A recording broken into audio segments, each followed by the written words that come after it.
Hello everyone. जैसा कि पिछले वीडियो में हमने कहा था कि 11th क्लास का लाइव क्लास चलाने के लिए, लेकिन कुछ टेक्निकल प्रॉब्लम के कारण अभी लाइव क्लास स्टार्ट नहीं हो पाया है। साथ साथ हमारे सब्सक्राइबर कुछ कम हैं, जिस वजह से लाइव क्लास स्टार्ट होने में तनी परेशानी हो रही है।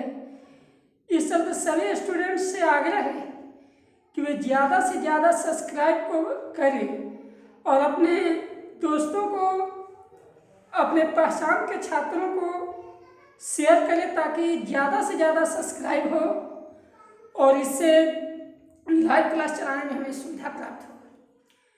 फिलहाल आज हम 11th क्लास का सिलेबस शुरू करने वाला हूँ। जैसा कि आप सभी लोग जानते हैं कि अभी मैट्रिक का रिजल्ट आया नहीं है, परंतु पढ़ाई में डिस्टर्बेंस नहीं हो, किसी का कोर्स पीछे नहीं हो। साथ साथ तीसरे लॉकडाउन की वजह से जो घर पर बैठे बैठे बोर हो रहे हैं, उन छात्रों से कहना चाहूँगा कि इस वीडियो के माध्यम से आप साइंस का, जो कि आने वाले कक्षा में आवश्यक है, उसका कुछ अध्ययन करें। इसलिए हम पहला वीडियो देख रहे हैं जिसमें इंट्रोडक्शन ऑफ साइंस आज सबसे पहले ही बताएंगे। Introduction of science.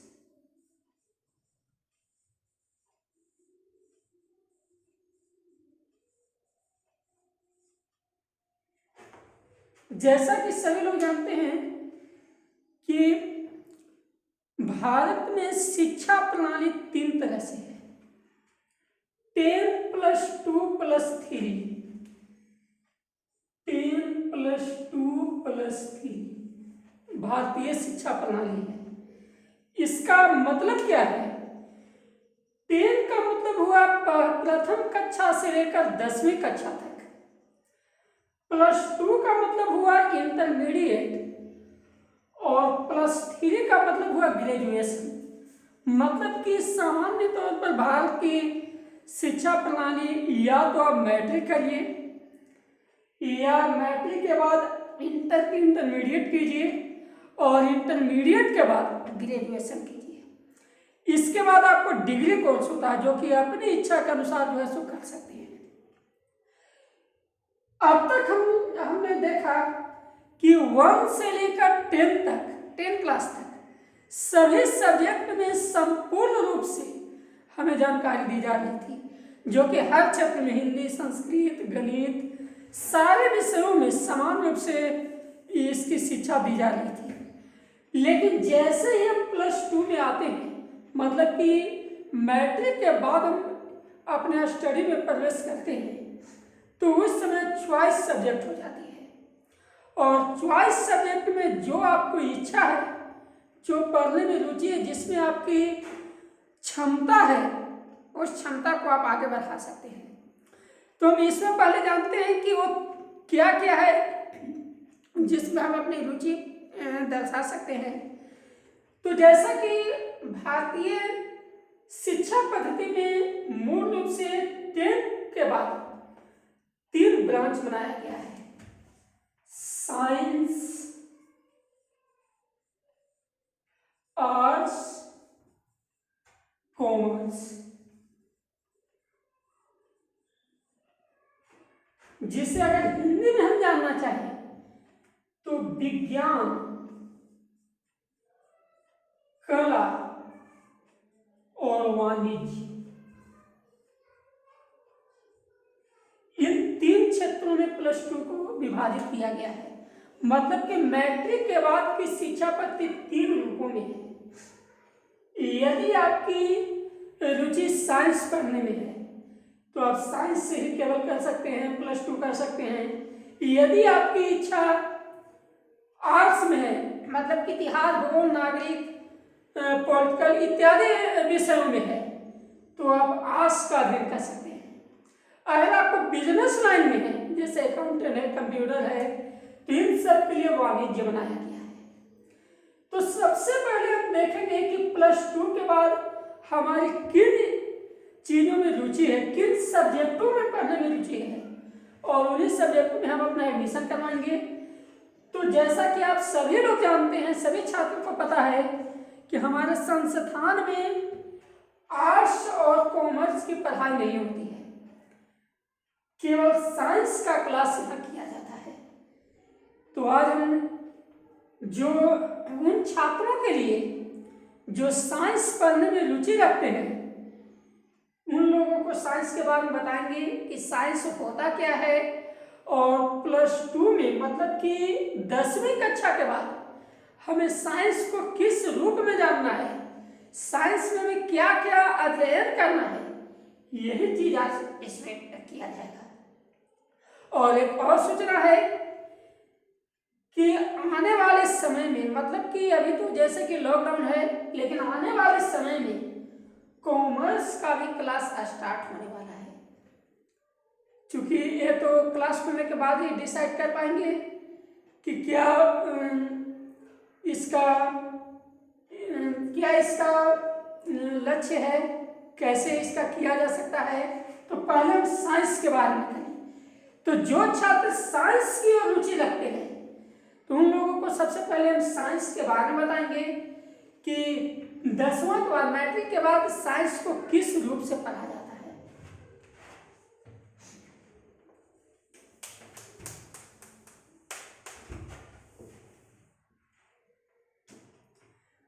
हर कोई जानते हैं साइंस का अर्थ होता है विज्ञान।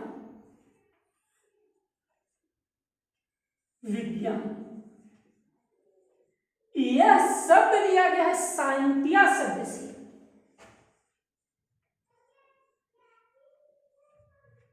जिसका मूल अर्थ होता है जानकारी लेना। जानकारी लेना मतलब कि साइंस का मतलब हुआ केवल ज्ञान अर्जन करना। और ये भी जान ले कि ज्ञान 2 रूपों से अर्जन किया जाता है। एक होता है आध्यात्मिक ज्ञान और एक होता है वास्तविक ज्ञान। आध्यात्मिक ज्ञान के अंतर्गत हम अपने आध्यात्मिक रूप से, मतलब कि मानसिक तौर पर कि हम क्या हैं, हमारे आसपास क्या है, साथ साथ हमारी भावना क्या है, मानसिकता क्या है, ये सब अध्ययन किया जाता है।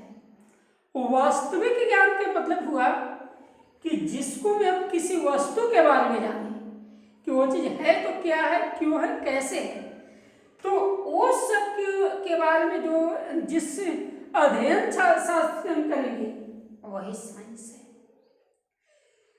मैट्रिक के बाद साइंस में मूल रूप से 4 सब्जेक्ट आते हैं। सबसे फर्स्ट सब्जेक्ट है फिजिक्स, केमिस्ट्री,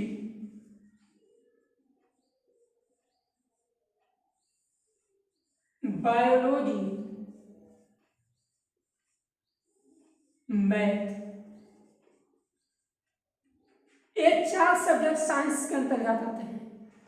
लेकिन जैसा कि बिहार की शिक्षा पद्धति के अनुसार है कि इन 4 सब्जेक्ट में से किसी 3 को अनिवार्य बनाया गया है और एक ऑप्शनल रखा गया है। मतलब क्या अतिरिक्त सब्जेक्ट है। यदि आप फिजिक्स, केमिस्ट्री, बायोलॉजी लेते हैं, जिसे शॉर्ट में हम लोग पीसी भी कहते हैं, तो मैथ आपको अच्छा सब्जेक्ट हो गया। और यदि फिजिक्स, केमिस्ट्री और मैथ आप अध्ययन करने की इच्छा रखते हैं, जिसको हम पीसीएम कह सकते हैं, तो बायोलॉजी आपका एक्स्ट्रा सब्जेक्ट रहेगा। तो फिलहाल ये तो एडमिशन के वक्त देखा जाएगा, परंतु अभी जो है जानना है कि रियलिटी में साइंस क्या है, किन ब्रांचों में इसको बांटा गया है, इसका पढ़ना हमें क्यों अनिवार्य है, इसका हिस्ट्री क्या है, साथ साथ इसका स्कोप क्या है, यही हमको फिलहाल अभी जानना है।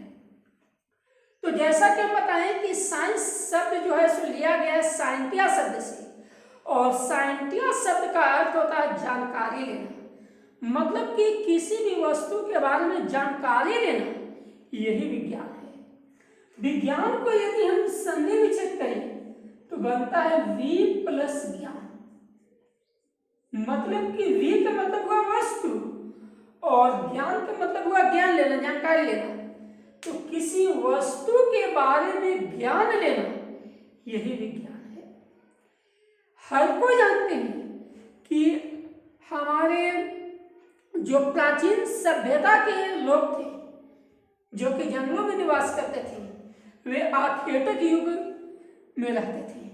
आखेटक युग का मतलब है कि अन्य जानवरों की भांति वे भी जो हैं सो शिकार करते थे, खाते थे, पीते थे, सोते थे, बस इसके अलावा कुछ नहीं करते थे। तो वहां से लोग जो हैं हर चीज के बारे में अपना जानकारी लेना आरंभ किए और जानकारी लेकर के और इस सभ्य समाज में प्रवेश किए।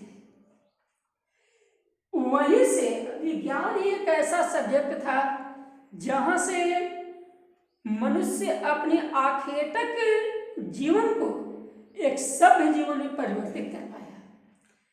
जैसा कि सबको जानते हैं कि अगर कोई जो है सो कोई भी चीज अगर हमें फायदा दे रही है तो स्वाभाविक है उसका कुछ न कुछ नुकसान भी होगा। न्यूटन भी अपने तृतीय गति नियम में ये बताए हैं कि प्रत्येक क्रिया के बराबर और विपरीत प्रतिक्रिया भी होती है। मतलब कि अगर आप किसी दिशा में कोई कार्य कर रहे हैं तो उसका ऑपोजिट वर्क जरूर होता है। तो जैसे विज्ञान जो है मनुष्य की सभ्यता को आगे तो बढ़ाया परंतु प्राकृतिक क्षमता को नष्ट करते गया है। तो फायदा तो हमें अपनी जीवन शैली को परिवर्तन करने में हुआ, लेकिन इसका प्रभाव जो है, इसका विपरीत प्रभाव जो है वह वातावरण पर पड़ा है। तो विज्ञान है, तो विज्ञान का जो प्रसार है हमें उसी वक्त से हुआ, उसी समय से हुआ जब हम आखेटक युग में प्रवेश करते थे, आखेटक युग में निवास करते थे और उसी युग से हमने धीरे धीरे वस्तुओं के बारे में जानकारी लेना शुरू की और जानकारी लेने के बाद नए नए आविष्कार हुआ और आविष्कार के फलस्वरूप आज जो है सो इस सभ्य जीवन में प्रवेश कर पाए हैं। तो कहने का मतलब है कि मनुष्य की सभ्यता के सभ्य जीवन का जो आधार है वह साइंस है। इसीलिए और जीवन को और भी सरल बनाने के लिए साइंस का अध्ययन जरूरी है। अब साइंस का मतलब जैसे हुआ कि हम लोग जैसे जान गए कि वस्तु के बारे में लेना, परंतु इसको हम एक सब्जेक्टिव रूप में कैसे डिफाइन कर सकते हैं? तो सब्जेक्टिव रूप में इसे डिफाइन करने के लिए हम लोग कह सकते हैं कि किसी वस्तु के बारे में आध्यात्मिक और प्रयोगात्मक तरीके से जो ज्ञान लिया जाता है उसी को विज्ञान कहते हैं। या सिंपल वर्ड में हम लोग कह सकते हैं कि साइंस इज द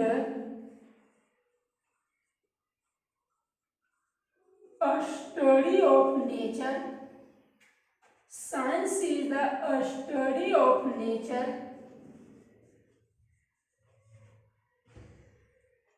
by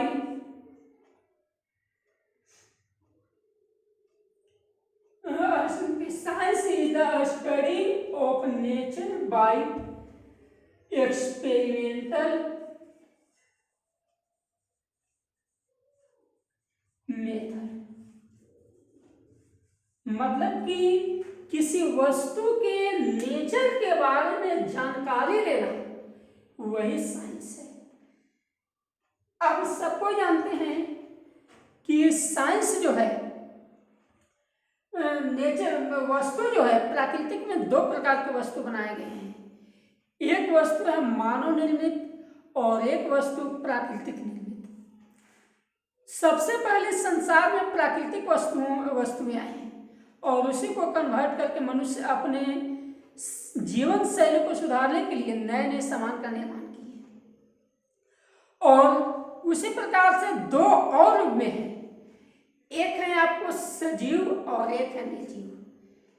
तो हम मतलब कि संसार में दो प्रकार की वस्तुएं देखी गई है, सजीव वस्तुएं और निर्जीव वस्तुएं।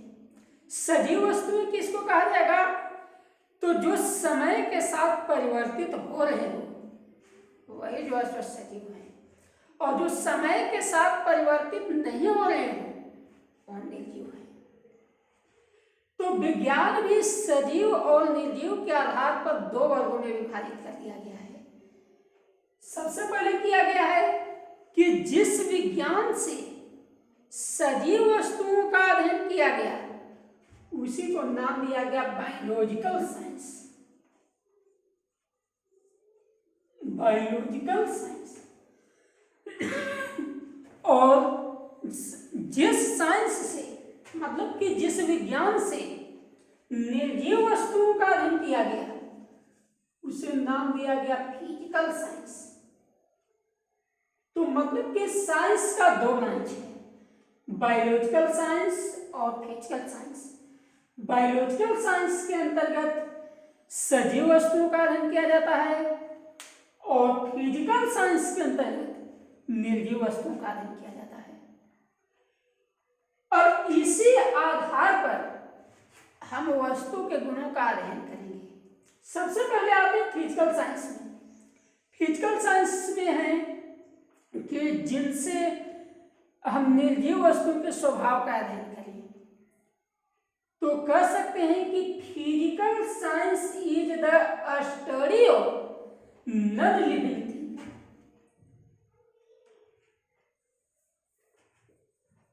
Non living thing